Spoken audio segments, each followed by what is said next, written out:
телефонмен сөйлесуге болмайды.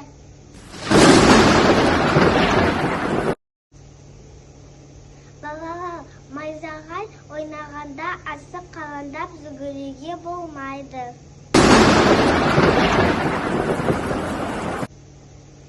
Ағаштың астына тұруға болмайды. Найзағайдың кезінде есік терезелерді жабу керек. Балалар, соғыстың үстінде ойнауға болмайды. Балалар, жиғамыздың үстіне жүруге болмайды.